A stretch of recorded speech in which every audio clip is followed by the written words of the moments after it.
আচ্ছা, আবু সাইদকে যে পুলিশ গুলি করে হত্যা করেছে, আবু সাইদের মৃত্যুটা বেশি মর্মান্তিক নাকি গতকালকে মিটফুটে যে লোকটাকে এরকম পাথর দিয়ে মারা হয়েছে?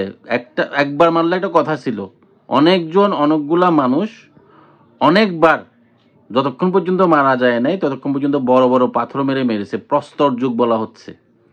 ওই লোকটার মৃত্যুটা সবচেয়ে বেশি নৃশংস। কোনটা বেশি নৃশংস?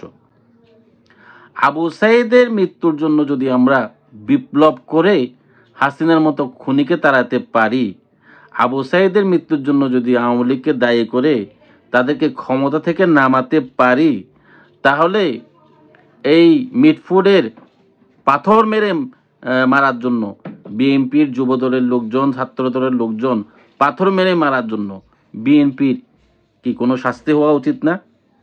বিএনপি যতই বলুক আমরা তো তাদেরকে বহিষ্কার করেছি বা ওরা আমাদের কর্মী না, কিন্তু বিএনপির লোকজনই তো করেছে।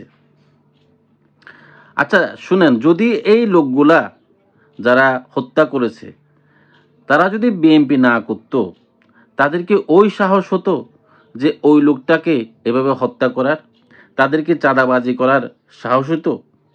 সুতরাং ওরা যতই বলুক, তারেক রহমান যতই বলুক অপরাধীর আমাদের দলে কোনো স্থান নেই, বস্তুত তাদের দলে ঢোকার পরেই একজন মানুষ অপরাধী হয়ে ওঠে।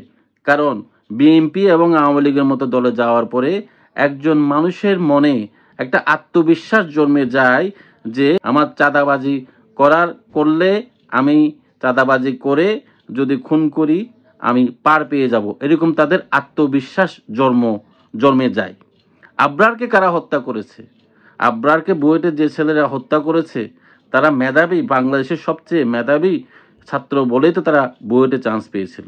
কিন্তু বুয়েটে ঢোকার পরে ছাত্র লীগের রাজনীতিতে যুক্ত হওয়ার পরে তারা সন্ত্রাসী হয়ে যায়।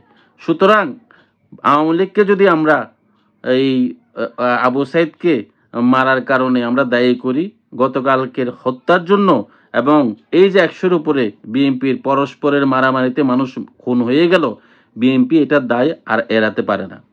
বিএনপি এটার দায় স্বীকার করে ওদের যে বিভিন্ন ওয়ার্ডে, ইউনিয়নে, থানায় যে নেতাগুলা আছে, এই নেতাগুলাকে শুদ্ধি অভিযান যদি পরিচালনা না করে, এবং এই শুদ্ধি অভিযান তারা পরিচালনা করছে এটা সংকেত হিসেবে তারেক রহমান যদি দুলু যারা এরকম ফালতু লোকজন তাদের নেতা হিসেবে আছে, যারা আওয়ামী লীগের সাথে আগে এই কারসাজি করে তাদের ব্যবসা বাঁচিয়েছে, সালাউদ্দিন যাকে রয়ের এজেন্ট হিসেবে, মানে আপনি যত কিছুই বলেন সালাউদ্দিন রয়ের এজেন্ট না, এটা বাংলাদেশের মানুষ কেউ বিশ্বাস করবে না।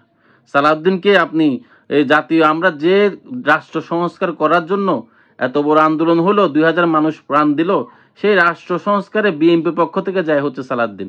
এটাই প্রমাণ করে তারেক রহমান, বিএনপি এদেরকে দিয়ে বাংলাদেশে আর কোনো সংস্কার আশা করা যায় না।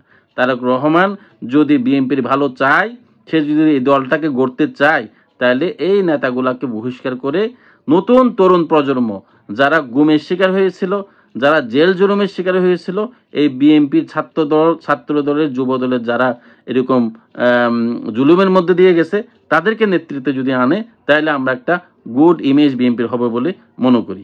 ধন্যবাদ।